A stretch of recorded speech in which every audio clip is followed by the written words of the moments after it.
a very thorough history, and then a really, really good in-depth lab work.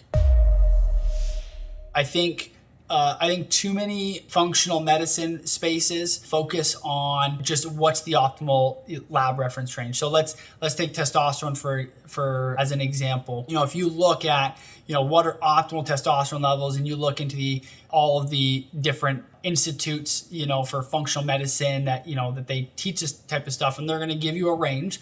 They're going to say, optimal testosterone is, let's say, 700 to 900, or maybe we'll say 800 to 1,000. But what's the patient feel like? I've got patients. I have a patient right now who, on paper, his testosterone looks totally fine. His total testosterone was 800. His free testosterone was upper range, but he has all the clinical symptoms of low testosterone, and we've ruled out everything else. He's got no thyroid issue. His vitamin D is looking great. He doesn't have B12 deficiency, no iron deficiency, anemia, nothing like that. So what do? We trialed him on a low-dose Clomid. Guess what? All of his symptoms are gone after 4 weeks of a low-dose Clomid. So that's one aspect of the spectrum, is you might have normal labs or optimal labs, but you still might feel like crap because the labs just show what's in the blood. It's not actually showing what's going on inside the cells, and your symptoms are based on cellular levels or genomic activation, for example, from a steroid hormone. And then the flip side is going to be true, where people might feel awesome, but they might be walking around with a testosterone of 500.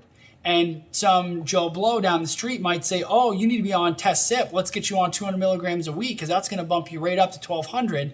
And now they get irritability. Maybe they start getting marital issues because their testosterone is way too high for them. They start getting acne, just all these things negatively happen because maybe their receptors were set up in such a way that 500 was a sweet spot for them. But the range is going to tell you it should be 700 if you want to be optimal. So I think that's the big thing, is working, for anybody listening, is work with a doctor who understands this. I'm not a huge fan of the self-testing platforms out there, because I think they miss the point on this, and they lead to people now taking 40 supplements for, because, this lab said this, so you have to take this supplement for this. This lab said this, so you have to take this supplement for this. And it just, you have this over prescription of supplements. So work with a doc who really, really understands this stuff and cares about it, and can help guide pairing the labs with the actual clinical symptoms.